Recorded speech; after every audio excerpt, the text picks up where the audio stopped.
நீங்கள் வெளியில் இருக்கிறாங்க வாங்க. நான் வாடிய பயிரை கண்ட போதெல்லாம் வாடினேன் என்ற வள்ளலாரை வாழ்த்துவேன். நீங்கள் ஒலிம்பிக்கு முன்னாடி கொண்டு வரணும். மாண்புமிகு உதயநிதி ஸ்டாலின் அவர்கள் அவங்க கூட நான் நடிச்சிருக்கேன். இதை ஒரு கருணை மனுவாக எடுத்து அவங்க செய்ய வேண்டிய கடமைகள் பல அடித்தட்டு மக்கள் மேலே எழுந்து வரையில் அதே நேரத்தில் இந்த ஒரு விஷயமும் சொல்லி ஆகணும். இந்த நெல் மூட்டைகள்லாம் விவசாயிகளது அப்படியே முளை விட்டுருது. தயவுசெய்து உடனே மிகப்பெரிய குடோன்கள் தமிழ்நாடு முழுக்க தேவையான இடங்களில் கட்டப்படணும். ஏன்னா வாடிய பயிரை கண்ட போதெல்லாம் வாடினேன் என்ற வள்ளலாரை வாழ்த்துவேன். வள்ளலார் இப்படி வாழ்ந்துட்டுருக்கு இந்த பூமி. வள்ளலார் இந்த மாதிரி இதை பார்த்தாருன்னா ரொம்ப வந்து போயிடுவாங்க. இது ஒரு வாய்ப்பு கிடைச்சிருக்கு இந்த குழந்தையின் மூலம். இது இவங்களோட வெற்றி இல்லை. பார்த்துட்டு இருக்கவங்க சில பொறாமைப்படலாம் கொள்ளலாம் என்னடா அப்படின்னு. இனிமேல் தான் அவங்க குவிக்க இருக்காங்க.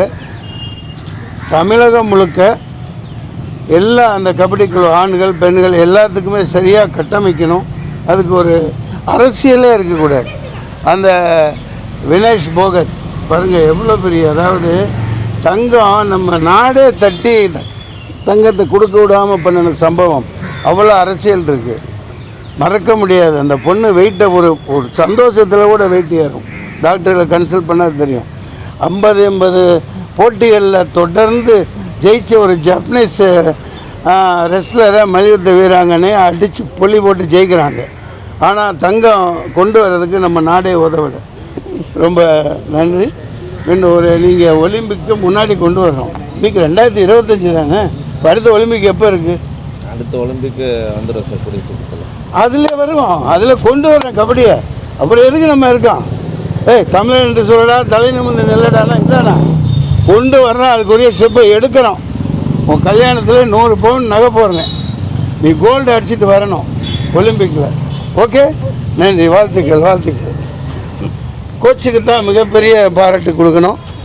இது ஒரு இளம் வித்தகராக இருக்கார், கலை வித்தகராக. நீங்கள் எல்லோரும் உங்கள் அக்கம் பக்கம் இருக்கணும்னு ஆதரவு கொடுங்க. தமிழ்நாடு அரசு கோகேஸ்க்கு செஞ்ச அளவுக்கு குறைந்தபட்சம் 10 கோடியை கொடுத்து அவங்களுக்கு உரிய இல்லங்கள்லாம் கட்டி கொடுக்கணும். அது இவங்களுக்கு மட்டும் அது சேர்றதில்லை. மிகப்பெரிய ஒரு பெயர். இன்றைக்கி ஆசியன் கேம்ஸில் ஒரு பொண்ணு அடிச்சுட்டு வந்திருக்கு அப்படிங்கிறத இதை விட்டுறக்கூடாது. இதை அப்படியே கொண்டு போகணும். Keep it up. ஓடிக்கிட்டே இருமா வரேம்மா. நன்றி நன்றி நன்றி. அதெல்லாம் சொல்ல வேணாம்.